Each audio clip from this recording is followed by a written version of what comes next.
My name is Ben Teller. I am 24 years old, and I currently work at Fox Sports 1.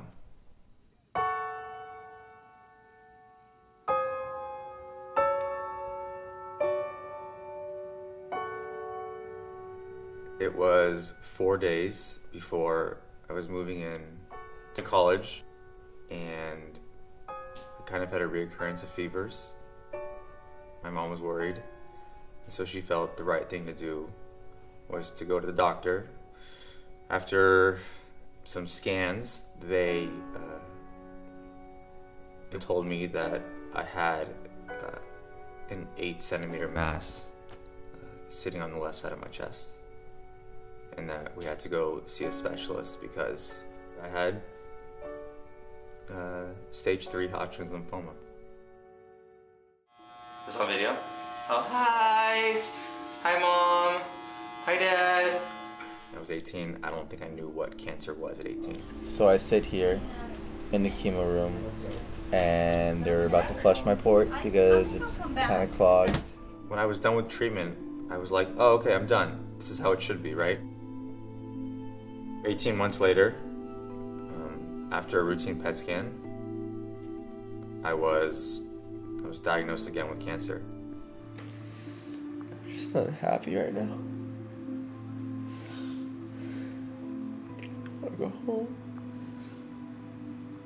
The idea of going to college was gone again. Being taken away from all my friends, that was gone again. I'd look in the mirror and say, this is not a joke anymore. I'm happy, I'm happy, I'm happy, I'm happy. Look at me. I'm happy. There's nothing that's not happy about me right now. When I was cancer-free for the second time again, I was in that same mentality as I was the first time. I was on track to graduate with all of my friends after having to leave school twice. And it was the summer before graduation, and I went in for a routine PET scan. I came home the next day to a voicemail from my doctor. You know, Ben, I think we've found something. And that was probably the first time ever that I was upset that I had cancer. It's the first time I think I ever said, why me?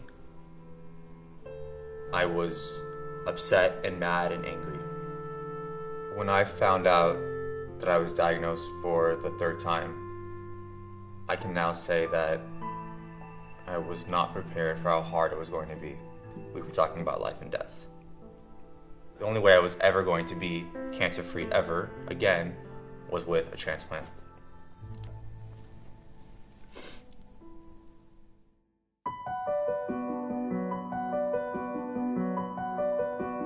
When I got the call to donate, that I was a potential match, I knew that the recipient was young and a young man. After the transplant, we knew that there was a point that was going to come that I needed to have another PET scan to determine if the transplant worked. I vividly remember my doctor calling my phone as I was driving to the gym, and he just said, Ben, it's Dr. Foreman, you're 100% cancer-free. You're 100% cancer-free. And I was like, seriously? It's like, really? And I started crying. I was so happy. Because for the first time in my life, I felt like I was done, right? I felt like I never had to deal with this ever again. I owed that to my family, my friends, and especially my donor, because whatever she did, it worked. My life was saved by a random stranger. There was a booth at a local fair, and back then we donated blood, 3 vials of blood, to be put on the registry, and that was almost 20 years ago. When the City of Hope called me and asked, would you like to meet your donor? There was no question in my mind that I wanted to meet her.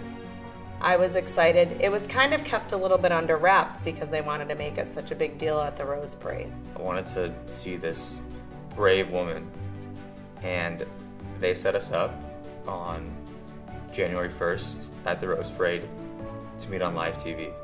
She is a mother of 6. She's a school teacher. And let's bring out Nancy Haig, your donor, Ben.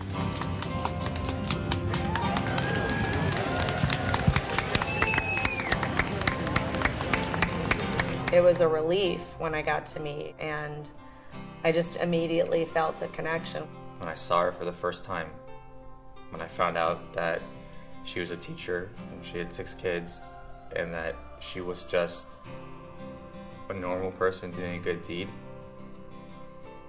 it was the greatest feeling in the world. It was so easy to donate. You know, I would love to do it again because it was so easy.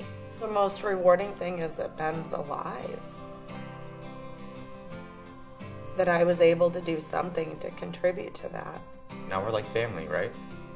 Genetically, we're pretty similar, ironically, but now she's a huge part of my life, and I'm forever in debt to Nancy. For the person that's donating, it was not even a hiccup in my life. It was like a weekend of my time. That's why when people make a big deal out of me donating my bone marrow, I almost feel like I didn't do enough to deserve that, because it's so easy.